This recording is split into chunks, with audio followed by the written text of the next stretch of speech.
مومنوں پڑھتے رہو تم اپنے آقا پر درود، ہے فرشتوں کا وظیفہ الصلاۃ والسلام۔ اپنے باپ کے پاس، اپنے دادا کے پاس، اپنے کنبے قبیلے والوں کے پاس وہ گئے، اور ہم سب کو بھی جانا ہے، تو کسی نہ کسی قبرستان کے اندر ہم سب کو جمع ہونا ہے، دفن ہونا ہے۔ اور جب دفن ہونا ہے بھائیوں، تو جب سب کو ایک جگہ جانا ہے، ایک جگہ دفن ہونا ہے، تو پھر دنیا میں مجاز دور کیوں رکھتے ہو؟ اختلافات کیوں پیدا کرتے ہو؟ گھروں گھروں میں باتیں اختلاف کی کیوں آتی ہیں؟ کوئی اس رائے میں اختلاف کرتا ہے، کوئی اس رائے میں اختلاف کرتا ہے، کوئی گھریلو ٹینشن لے کر کے اختلاف کرتا ہے، اور ایسے اختلاف ہو جاتے ہیں کہ ملکوں کی جنگوں کا خاتمہ ہو جاتا ہے۔ مگر ہمارے سماج کے اندر کہیں کوئی اختلاف ہو جاتی ہے تو اس کا خاتمہ ہونا بڑا مشکل ہو جاتا ہے۔ ایسا ہوتا یا نہیں ہوتا ہے؟ جب سب کو جانا ہے وہیں، تو کیا آپ وہاں قبرستان کے اندر کہہ سکتے ہو کہ ہم یہاں آئے ہیں، ہمارا اختلاف تھا اور ہم اختلاف کی بنیاد پر ہم تم سے الگ رہیں گے؟ نہیں، وہاں سب کو ایک ہی پرچم کے نیچے ہونا ہوگا، چاہے کوئی کہیں کا ہو اور کہیں کا رہنے والا ہو۔ یہ تو آپ کے قبرستان کا معاملہ ہے، پالی کے قبرستان کا معاملہ، ادے پور کے قبرستان کا معاملہ، جے پور کے قبرستان کا معاملہ، ڈونگر پور کے قبرستان کا معاملہ، دھول پور کے قبرستان کا معاملہ، ہندوستان کے قبرستان کا معاملہ، پورے دنیا کے قبرستانوں کا جائزہ لے لو، سب کو کل میدان محشر میں ایک ہی جگہ جمع ہونا ہوگا، سب کو اتفاق کے ساتھ ایک ہی جگہ اکٹھا ہونا ہوگا۔ تو آپ بتاؤ، کیا وہاں کہو گے کہ ہم نے دنیا میں اختلاف کیا تھا، اے مولا میرا گروپ الگ بنا دے، مجھ کو الگ ڈال دے، مجھ کو ادھر کر دے، مجھ کو ادھر کر دے؟ کبھی چل نہیں سکتا ہے۔ وہاں تو کسی کی چلے گی نہیں، وہاں تو اسی کی چلے گی جس کو نبیوں کا امام کہا جاتا ہے، دونوں عالم کا سرکار کہا جاتا ہے، مصطفیٰ جان رحمت کہا جاتا ہے، شہر یار یرن کہا جاتا ہے، طیبہ کا والی کہا جاتا ہے، رحمت تمام کہا جاتا ہے۔ وہ مصطفیٰ جان رحمت ہے جو اپنی چادر رحمت کو تانیں گے اور کہیں گے اے پانچواں کلے والو آ جاؤ میرے پاس آ جاؤ، اے جے پور والو اے میرے دیوانوں میرے پاس آ جاؤ، اے ادے پور والو اے میرے دیوانوں میرے پاس آ جاؤ۔ سارے لوگ ایک جھنڈے کے نیچے جمع ہوں گے اور مصطفیٰ وہ جھنڈا لہرا کر کے لواء الحمد کی شکل میں خدا کی بارگاہ میں کہیں گے اے مولا یہ صدیق تیرا، یہ فاروق تیرا، یہ عثمان تیرا، یہ سعد و سعید تیرے، یہ طلحہ زبیر تیرے، اے میرے مولا جتنے نیکوکار ہیں سب تیرے ہیں اور جتنے گنہگار ہیں سب میرے ہیں۔ نبی دو جہاں یہ کہیں گے مولا نیکوکار تیرے، گنہگار میرے، سارے گنہگار مصطفیٰ کے دامن میں ہوں گے۔ اور جب دامن نبی میں سارے گنہگار ہوں گے تو پیارے ابو بکر کیا دیکھیں گے؟ آج مصطفیٰ گنہگاروں کے ساتھ۔ عمر کیا دیکھیں گے؟ آج مصطفیٰ گنہگاروں کے ساتھ۔ عثمان کیا دیکھیں گے؟ آج مصطفیٰ گنہگاروں کے ساتھ۔ علی کیا دیکھیں گے؟ آج مصطفیٰ گنہگاروں کے ساتھ۔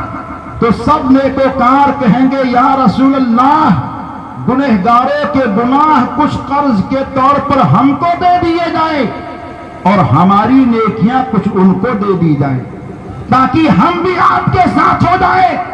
بریلی کے تاجدار، سنیت کی شان، محبت کی پہچان، حق کے ترجمان، صاحب کنز ایمان اعلیٰ حضرت امام احمد رضا خان کہتے ہیں اے میرے آقا آپ کے شفاعت کرنے کا انداز کتنا پیارا ہے کہ کیا ہی ذوق افزا شفاعت ہے تمہاری، واہ ہوا قرض لیتی ہے گنہ پرہیزگاری، واہ ہوا۔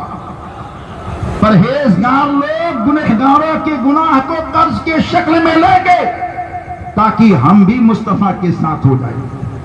جب ہم سب کو وہاں ایک جھنڈے کے نیچے ہے، ہمارا خدا ایک، ہمارے آخری نبی پیغمبر مصطفیٰ ایک، ہمارے صدیق اکبر ایک، ہمارے فاروق اعظم ایک، ہمارے عثمان ذوالنورین ایک، ہمارے علی شیر خدا ایک، ہمارے امام حسن مصطفیٰ ایک، ہمارے حسین شہید کربلا ایک، ہمارے پیرانے پیر غوث اعظم دستگیر ایک، ہمارے خواجہ ہند کے راجہ ایک، ہمارے اعلیٰ حضرت ایک۔ جب سب ایک اور ہمارا پیر بھی ایک تو پھر اختلاف کیا؟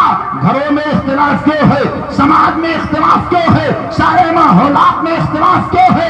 ارے ایک مکمل چٹان بن کر کے، مضبوط ایک ہو کر کے، نعرے حیدری کو لگا کر کے دنیا کو فتح کرتے جاؤ، انشاءاللہ یہاں بھی کامیاب رہوگے، انشاءاللہ وہاں بھی کامیاب رہوگے۔ ہم سب کو ایک ہو کر کے رہنا ہے۔ سننے میں آ رہا ہے کہ کچھ نہ کچھ گروپ بندیاں ہو رہی ہیں، لیکن عزیزوں اس سے آپ کا بڑا نقصان ہے۔ کیا نقصان ہے؟ جب انتقال ہوگا تو انتقال کے بعد میں جب کوئی کاندھا دے گا تو کہے گا یہ ایسا انسان جا رہا ہے جس نے گھروں میں بٹوارا کروا رکھا تھا، یا ایسا انسان جا رہا ہے کاندھا دینے والا کاندھا دے گا مگر کہے گا وقت فی الدین جا رہا ہے، محلے کے اندر فوٹ ڈالنے والا جا رہا ہے، مسجد مدرسے کے کام کو روکنے والا جا رہا ہے، گھروں کی لڑائیوں کو مسجدوں میں لانے والا جا رہا ہے، خاندان سماج کی لڑائی کو مدرسے کے کام میں رکاوٹ ڈالنے والا جا رہا ہے، امام کا باغی جا رہا ہے، عالم کی توہین کرنے والا جا رہا ہے، سلسلوں کو بانٹنے والا جا رہا ہے۔ کندھا دینے والا کہے گا ارے جانے والا تو جا رہا ہے، تیرے جانے سے زمین پاک ہو گئی، کیونکہ جب تک تو زمین پر تھا فتنہ ہی فتنہ تھا۔ میرے آقا کا فرمان ہے اگر کوئی انتقال کر جائے اور 3 لوگ اس کی توہین کر دے تو 3 کی توہین کی وجہ سے اللہ اس کے اوپر عذاب کو مسلط کر دیتا ہے۔ اب آپ بتائیے کہ 3 لوگ اگر توہین کر دے تو عذاب کا دروازہ کھل جائے، اور اگر کوئی پاپی گنہگار ہے، ایماندار ہے، ایمان ہے مگر عمل اس کے پاس نہیں ہے، وہ جا رہا ہے تو سرکار بیان فرماتے ہیں وہ ایسا گنہگار جاتا تو ہے مگر زمین پر چند اللہ کے بندوں نے اس کی تعریف کر دی کہ یہ جانے والا کیسا بھی تھا لیکن لوگوں کو ملا کر رہتا تھا، یہ جانے والا کیسا تھا مسجد کو آباد کر کے رہتا تھا، یہ جانے والا کیسا تھا مدرسے کو محبت کی نظر سے دیکھتا تھا، یہ جانے والا کیسا تھا کسی کے گھر میں نظر بد نہیں ڈالا کرتا تھا۔ تو سرکار کے فرمان کا مفہوم یہ ہے کہ اللہ تعالی ان لوگوں کے تعریف کرنے کی وجہ سے اس کو قبر میں لٹایا نہیں جاتا، اس کے قبر میں پہنچنے سے پہلے اللہ اس کے لیے رحمت کے دروازوں کو کھول دیتا ہے۔ اب جس کے لیے اللہ رحمت کے دروازے کھول دے وہ قبر میں جائے گا، مٹی دینے والے مٹی دیں گے، اور جب دے کر کے آئیں گے اور فرشتے سوال کے لیے آئیں گے تو اللہ کی رحمت پہلے کھل چکی ہوگی، رحمت کا دروازہ پہلے کھل چکا ہوگا، نعمت کا دروازہ پہلے کھل چکا ہوگا، اور آقائے دو جہاں کی آمد کا اعلان ہوگا۔ اچھا ایک بات اور سنتے چلیے، میت کو نہلا کر کفن کے کپڑے پہنا کر قبر کے اندر جب لٹایا جاتا ہے تو لوگ یہ کہتے ہیں بھائی اس کا چہرہ قبلے کی جانب کر دو، اور قبلے کی جانب چہرہ کیا جاتا ہے، یہ لوگوں ہی کا کہنا نہیں بلکہ شریعت کا بھی کہنا ہے۔ اور جب چہرہ قبلے کی جانب کیا جاتا ہے تو کیوں کیا جاتا ہے؟ آخر آپ نے کبھی غور کیا، کبھی آپ نے سوچا کہ قبلے کی جانب ہی چہرہ کیوں کیا جاتا ہے؟ پچھم کی جانب ہی اس کا چہرہ کیوں کیا جاتا ہے؟ پورب کیوں نہیں کیا جاتا؟ دوسرے سمت کیوں نہیں کیا جاتا؟ تو عاشق کا کہتا ہے ارے بھائی اس کو نہلایا گیا، عطر میں بسایا گیا، پھولوں کے ہاروں سے سجایا گیا، قبر میں لا کر کے لٹایا گیا اور چہرے کو سمت قبلہ کی جانب کیا گیا، کیونکہ اسی راستے سے تو دونوں عالم کے سرکار آنے والے ہیں، کائنات کی والی آنے والے ہیں، انہی سے بے کساں آنے والے ہیں۔ اس کے چہرے کو کعبے کی جانب کر دو، کیونکہ کہ کعبہ کے کعبہ اسی راستے سے آنے والے ہیں۔ جبھی تو بریلی کے تاجدار نے کہا حاجیو آؤ شہنشاہ کا روزہ دیکھو، ارے کعبہ تو دیکھ چکے، کعبے کا کعبہ دیکھو۔ سبحان اللہ، نعرہ تکبیر، نعرہ رسالت، فیضان حضور تاج الشریعہ، نعرہ تکبیر، نعرہ رسالت۔ تو آپ لوگ مل کر جل کر رہیے، سب کا خدا ایک ہے۔ خدا سب کا خدا، سب کا خدا، سب کے مصطفیٰ، سب کے شہید کرب و بلا، سب کے صحابہ، سب کے اہل بیت، سب کے پیر، سب کے خواجہ، سب کے اعلیٰ حضرت، سب کا ایمان، سب کا قرآن، سب کی پہچان، سب کی شان، سب کا کلمہ، سب کا درود، سب کی نماز، سب کا روزہ، سب کا حج، سب کے زکات دینے کا طریقہ، سب کے نفل نماز پڑھنے کا طریقہ، سب کے دفنانے کا طریقہ، سب کے کفنانے کا طریقہ، سب کے نہلانے کا طریقہ، سب کے مٹی دینے کا طریقہ، جب سب ایک ہے تو آج سے ایک کر لو، اب کبھی اختلاف نہیں کریں گے، مل کر کے رہیں گے، دنیا کی طاقت کو کہیں گے ہم کل بھی ایک تھے، آج بھی ایک ہیں، صبح قیامت تک ایک رہیں گے، ایسے ایک رہیں گے کہ دنیا یہ کہے گی ایک خدا کا ماننے والا، ایک مصطفیٰ کا ماننے والا، ایک شہید کرب و بلا کا ماننے والا، یہ گلی سے گزرنے والا کوئی عام نہیں جا رہا ہے، یہ گلی سے گزرنے والا ولیوں کا غلام جا رہا ہے۔ بالکل اختلاف ختم کر دو، سالوں کے گلے شکوے کو ختم کر دو، کوئی کسی سے ذرہ برابر کوئی تکلیف ہو تو صبح کو معافی مانگ لینا، میرے بھائی مجھ سے کوئی تکلیف ہوئی ہو معاف کر دے، زندگی کا کوئی ٹھکانہ نہیں، ہم کو بھی خدا کے یہاں جانا ہے، تجھ کو بھی خدا کے یہاں جانا ہے، ہم کو بھی جواب دینا ہے، تجھ کو بھی جواب دینا ہے، یہ زندگی فانی زندگی ہے، اس وجہ سے ہم عہد کرتے ہیں مل کر رہیں گے، آگے بڑھ کر رہیں گے، دین کا کام کر کے رہیں گے۔ رب نے دنیا میں بھیجا ہے، چند سالہ زندگی ہے، چند سالہ زندگی کے لیے اچھے کام کر کے جاؤ۔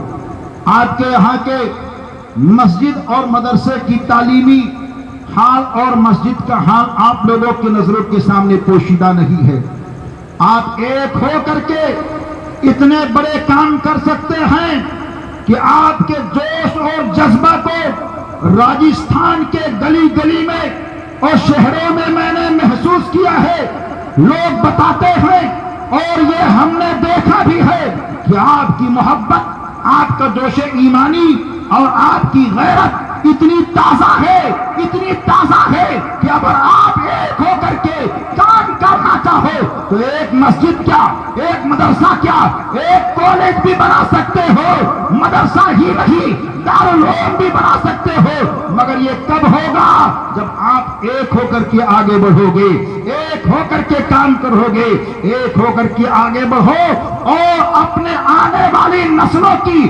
تعلیم کا بھرپور اہتمام کرو، انتظام کرو، تعلیم آپ کے باپ کا بیٹا، آپ کی بیٹی یہ پہچان سکے گی کہ باپ کی عظمت کیا ہے، ماں کا مقام کیا ہے، بیٹا اور بیٹی یہ سمجھ سکیں گے کہ ان کے ہمارے رشتہ داروں کے لیے کیسے کیسے سلوک ہمیں کرنا چاہیے، پڑوسیوں کے لیے کیا کیا کام کرنا چاہیے، قرآن کی عظمت کیا ہے، رسول پاک کی محبت کیا ہے، ایمان کیا ہے، صحابہ کی شان کیا ہے، یہ ساری چیزیں کب ہوگی جب ہمارے پاس علم کی بہار ہوگی۔ ابھی حضرت نے بتایا کہ سوئیڈان کے اندر قرآن مقدس کو نظر آتش کیا گیا، مگر میرے رب نے اعلان فرما دیا ہے انہ لحافظون، بے شک ہم ہی اس کی حفاظت کریں گے۔ ان لوگوں نے ظاہری طور پر قرآن مقدس کو نظر آتش کیا، مگر نظر آتش کرنے کے پیچھے ان کی کیا سوچ تھی؟ انہوں نے دیکھا کہ سویڈن ملک کے اندر اسلام بڑھ رہا ہے، قرآن کے ماننے والے بڑھ رہے ہیں، وہ بوکھلا گئے، پاگل ہو گئے، تو انہوں نے قرآن کو نظر آتش کرنا شروع کیا کہ ہم قرآن کو جلائیں گے۔ لیکن ان کو معلوم نہیں ہے کہ میرے رب نے فرمایا ہے جب کوئی شخص قرآن کو آنکھ کے کنارے لے کر کے جاتا ہے تو قرآن آنکھ کے اندر پہنچنے نہیں پاتا، اللہ تعالیٰ اس سے پہلے قرآن کو لوح محفوظ کی جانب اٹھا لیتا ہے اور جلایا جاتا ہے۔ تو قرآن نہیں جلایا جاتا ہے بلکہ کاغذ کے اوراق جلائے جاتے ہیں۔ میرے رب نے قرآن مقدس کو اپنے ذمے حفاظت پر لیا ہے اور اس کی حفاظت ہمارا اور آپ کا رب بھی کر رہا ہے۔ لیکن جس نے قرآن کو نظر آتش کیا، خدا کا قہر نازل ہوا اور اس کے چہرے کو اللہ نے کتے کی شکل میں کر دیا ہے۔ دنیا دیکھ رہی ہے عبرت کی شکل میں کیسے انداز سے اس کے اوپر عذاب مسلط ہوا ہے۔ وہاں اسلام بڑھ رہا ہے، قرآن کے ماننے والے بڑھ رہے ہیں، نبی کے چاہنے والے بڑھ رہے ہیں، یا حسین کہنے والے بڑھ رہے ہیں، یا غوث کا نعرہ لگانے والے بڑھ رہے ہیں۔ اس وجہ سے وہ لوگ بوکھلا رہے ہیں، ارے ہم تو یہ کہتے ہیں اے اسلام سے دشمنی رکھنے والوں، اسلام کو کتنا بھی تم دباؤ گے مگر یہ دبنے کے لیے نہیں آیا ہے، یہ تو پوری کائنات میں پھیلنے کے لیے آیا ہے۔ یہ قرآن اللہ کی آخری کتاب ہے، اس کتاب کو اپنے گھروں میں رکھو اور اس کی محبت اور اس کی تعظیم اپنے دل اور جان کا حصہ سمجھو، اور نبی پاک صاحب الاولاد کی محبت اپنے دل میں پیدا کرو۔ ہم سب کے نبی دونوں عالم کے سرکار بیان فرماتے ہیں کہ اے میرے پیارے صحابہ قرآن کو پڑھو۔ سرکار نے جیسے ہی یہ کہا تو صحابی عرض کرتے آقا قرآن کے پڑھنے پر کیا ہوگا؟ تو آقا نے ارشاد فرمایا قرآن کے ایک حرف پر 10 نیکی ملتی ہے اور 10 درجے بلند ہوتے ہیں اور 10 گناہ مٹائے جاتے ہیں۔ تو ایک صحابی کھڑے ہو گئے، آقا میں تو پڑھ نہیں پاتا، میں کیا کروں؟ تو دونوں عالم کے سرکار بیان فرماتے میرے پیارے صحابی اگر تم قرآن پڑھ نہیں پاتے ہو تو کسی سے قرآن پڑھوا کر کے سن لیا کرو، کیونکہ قرآن کا سننا بھی عبادت ہے۔ پھر ایک صحابی کھڑے ہو گئے، آقا میرے پاس میرے رب نے کان تو دیے ہیں، میں قرآن سن سکتا ہوں، لیکن آپ کا کوئی غلام ایسا ہوگا جو قرآن سن نہ سکے، بہرا ہو تو وہ کیا کرے؟ تو میرے آقا ارشاد فرماتے اگر کوئی میرا صحابی یا میرا امتی ایسا ہے جو قرآن پڑھنا پاتا ہو، قرآن سننا پاتا ہو، اللہ نے اس کو آنکھیں دی ہو تو اپنی آنکھوں سے قرآن کو دیکھ لیا کرے، کیونکہ قرآن کا دیکھنا یہ بھی ثواب ہے۔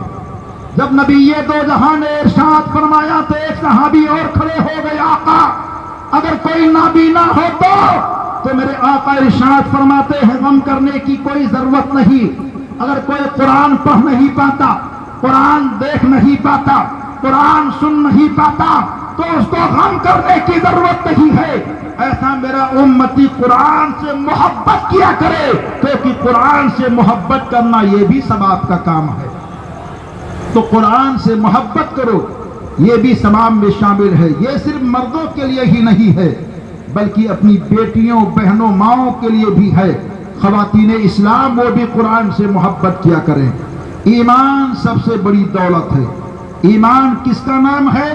نبی پاک کی محبت کا نام ایمان ہے۔ ہم اہل سنت و جماعت کے لوگ اسی عقیدے پر عمل کرتے ہیں جس عقیدے کی ترجمانی میرے آقا دونوں عالم کے سرکار نے کی ہے اور سرکار کے صحابہ نے کی ہے۔ سرکار بیان فرماتے میری امت کے اندر 72 نہیں بلکہ 73 فرقے ہو جائیں گے۔ بنی اسرائیل کے اندر 72 فرقے تھے، لیکن میری امت میں 73 فرقے ہوں گے جس میں ایک ناجی ہوگا یعنی جنتی ہوگا، اور 72 جو فرقے ہوں گے وہ سب کے سب جہنمی ہوں گے۔ سب کا دعویٰ یہ ہے کہ میں حق پر ہوں۔ سرکار سے پوچھا گیا آقا ہم کیسے پہچانے کہ کون سا فرقہ جنتی ہے؟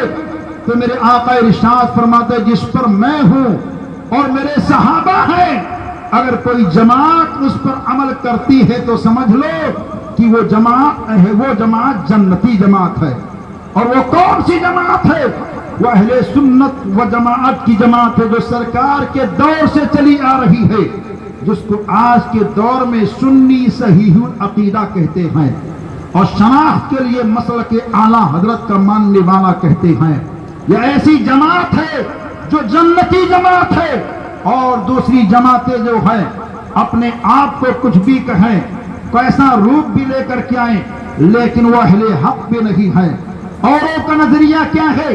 اوروں کے نظریات کے تعلق سے میں کیا گفتگو کروں؟ برساتی میڈک کی طرح لوگ نکلتے آ رہے ہیں، اور آنے کے معنی میں ہمارے باپ داداؤں نے جو دین ہم کو دیا اس دین سے دور کرنے کی کوشش کرتے ہیں۔ آپ خود ہی فیصلہ کر سکتے، ہمارا اور آپ کا دین ہمارا پیدا کیا ہوا دین نہیں ہے۔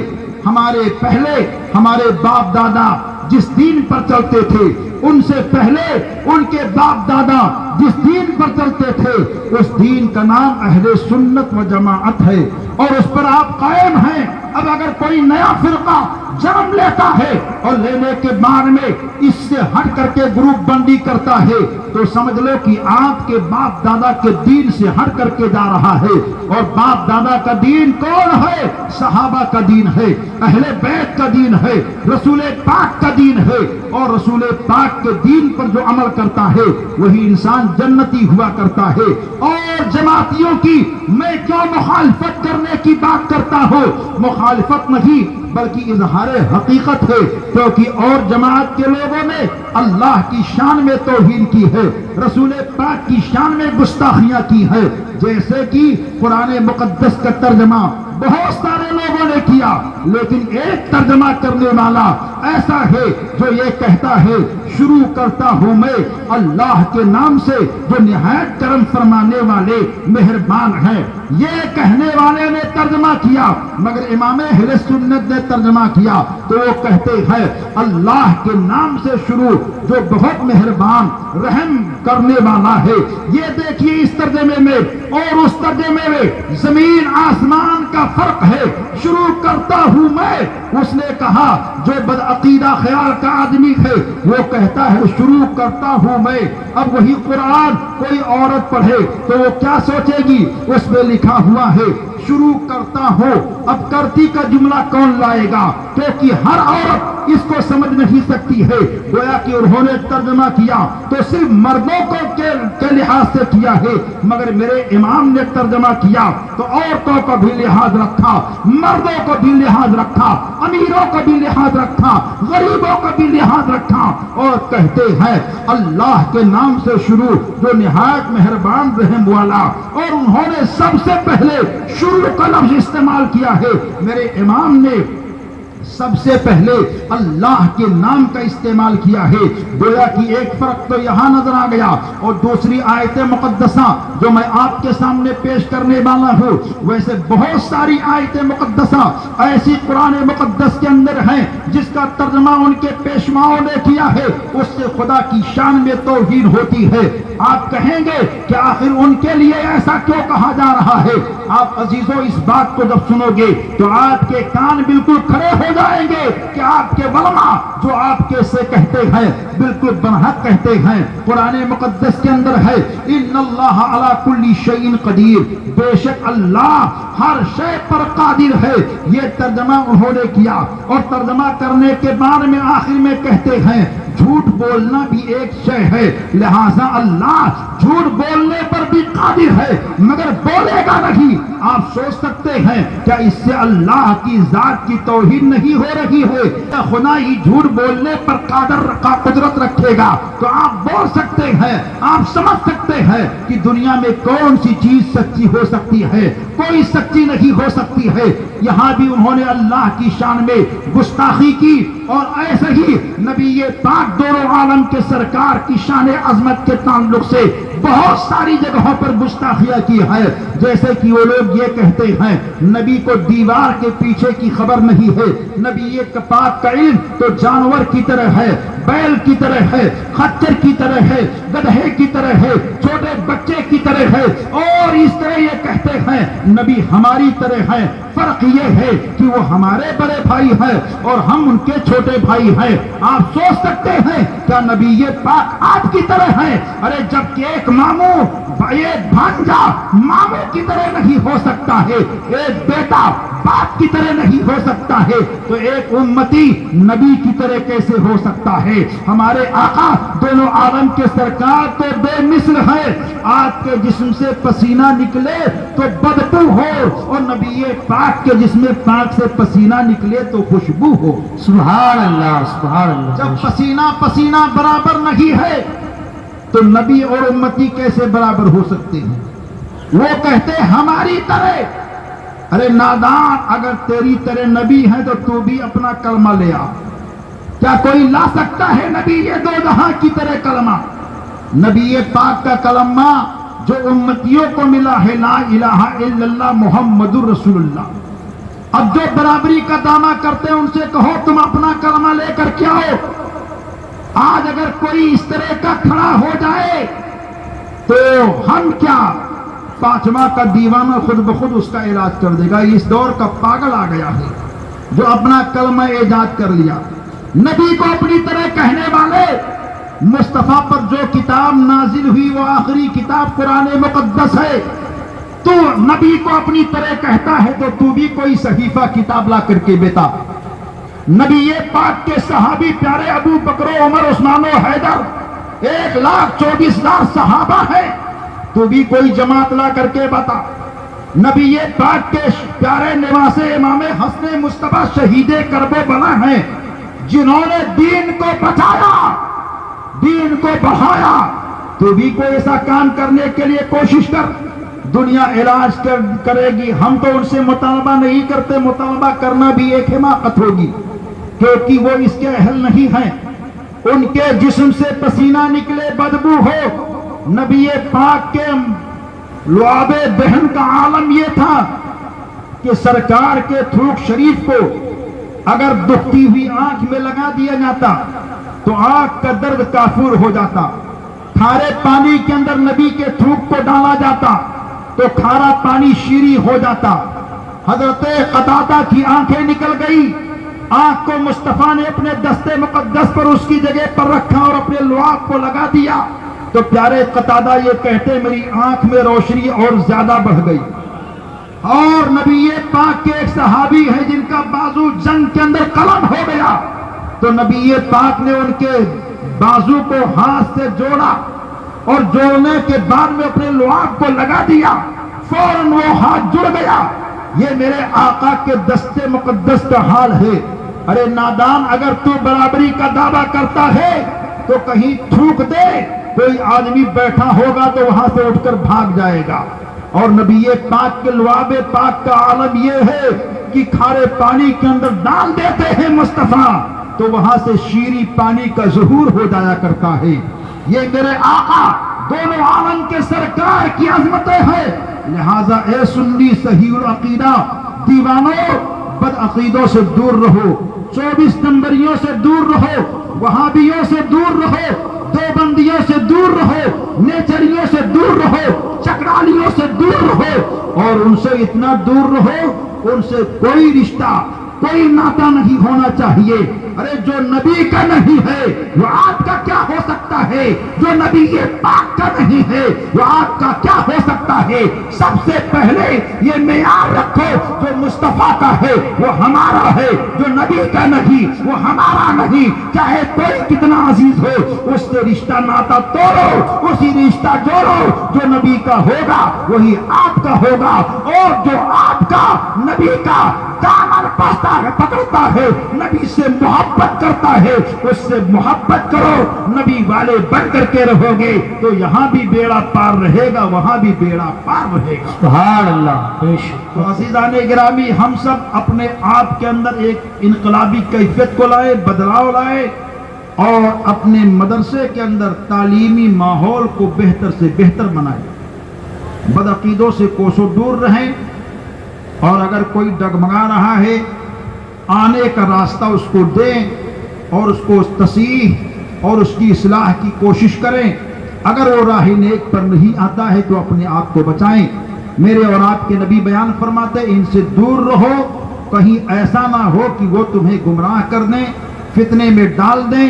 اس وجہ سے ایسے لوگوں سے دور رہنے کی ضرورت ہے۔ اگر وہ آ رہے ہیں اپنے گرو گھنٹال کو چھوڑ کر کے تو ان کو کچھ دنوں تک دیکھو، اپنے ساتھ رکھو، نمازوں میں دعوت دو، سارے معاملات میں رکھو، اور اگر وہ نبی پاک کی مخالفت کرتے ہیں، نبی کے دیوانوں سے الجھتے ہیں، تو ایسوں سے دور رہنے کی کوشش کرو۔ یہ فتنے، یہ ہوائیں ہر طرف چلتی جا رہی ہیں، اپنے آپ کو بچا کے رکھیے، اپنے آپ کو ساودھان رکھیے۔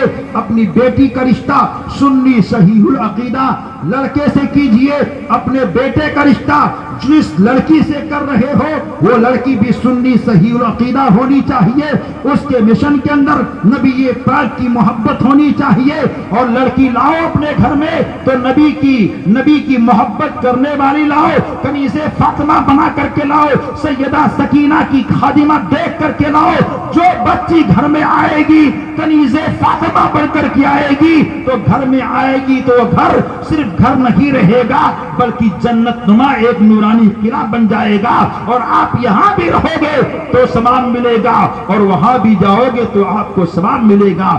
آپ کے گھر کے مرحوم جب بھی جائیں تو ان کو اہل سنت و جماعت کے دستور کے مطابق ان کو دفن کرو، اور دفن کے بعد میں قبر کے سرہانے کھڑے ہو کر کے اذان کو دو، اور اذان دینے کے ساتھ قبروں پر پھول کو ڈالو۔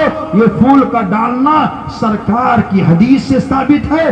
انشاءاللہ تعالی پھر کسی موقع پر اس تعلق سے بات ہوگی۔ بات بڑی لمبی ہو گئی، آپ سب کو آرام کی ضرورت بھی ہے، موسم بھی بارشوں کا چل رہا ہے، ہر جانب بارش ہی بارش ہے، لیکن اللہ کی رحمت جب برستی ہے تو سمجھو اللہ کا فضل جھومتا ہے۔ جب بھی اللہ کی رحمت کی برسات ہو تو اپنے ہاتھوں کو اپنے گھر میں اٹھا کر دعا کرتے رہو۔ سرکار بیان فرماتے ہیں بارش کے موقع پر جب بھی کوئی جائز دعا مانگی جاتی ہے اللہ اس دعا کو قبول فرمایا کرتا ہے۔ بارش ہو رہی ہو، کوئی بیمار ہو تو بیماری سے شفا کی نیت سے دعا مانگے، کوئی چھوٹا ہو تو اپنے آپ کو بڑا کرنے کی نیت سے دعا مانگے، کوئی تنگ دست ہو تو غربت سے رہائی کی دعا مانگے، کوئی پریشان حال ہو تو پریشانی سے نجات کی دعا مانگے، اور اگر اس کے گھر کے کچھ لوگ انتقال کر چکے ہیں تو انتقال کرنے والے شخص کے نجات اور مغفرت کی دعا مانگے۔ اللہ تعالیٰ اس دعاؤں کی برکتوں سے اس کو مالا مال فرمائے گا۔ نوجوان کا واقعہ جو میں نے پیش کیا تھا، آدھی بات ہوئی ہے، وہ بات پوری کر دوں، میں اپنی تقریر کو ختم کرتا ہوں۔ نوجوان کو بزرگ نے بتایا کہ جائے گا تو کہاں جائے گا؟ وہی جائے گا جہاں تیرے گھر والے ہیں، تیرے چاہنے والے ہیں، اور جس سے تو محبت کیا کرتا تھا وہی لوگ ہیں، تو گھبرا نہیں، موت سے ڈر نہیں۔ اس نے کہا حضور مگر ڈر لگتی ہے، تو آپ نے کہا اچھا ٹھیک ہے، ایک عمل میں تجھ کو بتا دیتا ہوں، اگر تو وہ عمل کرے گا تو موت کی تکلیف سے اللہ رہائی عطا فرمائے گا۔ بزرگ نے کہا جب کہا تو نوجوان بولتا ہے وہ کون سا عمل ہے؟ آپ نے کہا دیکھ کچھ نہ کچھ تحفہ ان کو پیش کر دیا کر۔ کہا حضرت کون سا تحفہ پیش کروں؟ ڈاک سے بھیجوں یا پارسل کروں؟ کیسے کیسے تحفہ پیش کروں؟ تو آپ نے مثال دے کر کے کہا اچھا یہ بتا کہ دیکھ تیرا دوست کہیں رہتا ہے؟ اس نے کہا ہاں حضور میرا دوست رہتا ہے۔ اگر تیرا دوست کہیں دور رہتا ہو اور اپنے دوست کو تو روزانہ تحفہ پیش کر دیا کر تو بتا تیرا دوست کیا کرے گا؟ کہا میرا دوست مجھ سے بڑی محبت کرے گا، میرے تحفے کا انتظار کرے گا۔ اچھا یہ بتا اگر کسی دن تیرا تحفہ نہ پہنچے تو، اور تو یہ کہہ دے اے میرے دوست میں روزانہ تحفہ تیرے پاس پیش کیا کرتا تھا، آج میں تحفہ نہیں بھیج رہا ہوں بلکہ میں خود ہی آ رہا ہوں، تو یہ بتا کہ تیرا دوست کیا کرے گا؟ تو اس نے کہا میرا دوست میرے رہنے کا انتظام کرے گا، کھانے کا انتظام کرے گا، آنے والے راستے کی تکلیفوں سے مجھ کو بچانے کا اشارہ کرے گا کہ فلاں فلاں جگہ تکلیف ہو سکتی ہے، اس انداز سے تو بچ کر کے آنا۔ تو اللہ کے کے بندے، اس بزرگ نے کہا اے اللہ کا بندہ، اے شہید تھے، میں تجھ کو ایک عمل بتاتا ہوں، تو بھی اپنے گھر کے مرحوموں کو کچھ نہ کچھ تحفہ پیش کر دیا کر۔ کون سا تحفہ پیش کروں؟ کہا ایک مرتبہ سورہ فاتحہ یعنی الحمد شریف اور 3 مرتبہ سورہ اخلاص شریف کو پڑھ کر روزانہ سارے ثواب کر دیا کر۔ یہ تحفہ جب تو ان کو پیش کرتا رہے گا وہ بڑے خوش ہوں گے، بہت مسرت میں ہوں گے، بڑی شادمانی میں ہوں گے، تیرے لیے دعائیں کریں گے، اور جب تیرے جانے کا وقت آئے گا اور جس دن تیرا تحفہ نہیں پہنچے گا تو تیرے جانے سے پہلے تیرے آنے کا انتظار کریں گے۔ قبر تیری کھودی جائے گی، جس کے لیے تو تحفہ پیش کیا کرتا تھا وہ سب کے سب کھڑے رہیں گے اور کہیں گے آج مجھ کو تحفہ پیش کرنے والا میرے پاس آ رہا ہے، قبر کو سنوار دو، قبر کو نکھار دو، قبر کو تیار کر دو، اور اس کے سارے مرحلے کیا کیا ہونے والے ہیں سب سے وہ بتائیں گے۔ اور حال تو یہ ہے کہ یہ لوگ جب تیار رہیں گے اور اس کو قبر میں لٹا دیا جائے گا اور دونوں عالم کے سرکار خود آئیں گے، رہنے دو رہنے دو، یہ تو میرا دیوانہ ہے، سونے دو سونے دو، یہ تو میرا سچا مستانہ ہے۔ تو اپنی زندگی سچی پکی اچھی بنا لو، یہ دنیا فانی دنیا ہے۔ اللہ تعالی ہم سب کو دارین میں بے پناہ برکتوں سے رحمتوں سے مالا مال فرمائے۔ استغفر اللہ ربی من کل ذنب واتوب الیہ۔ السلام علیکم ورحمۃ اللہ وبرکاتہ۔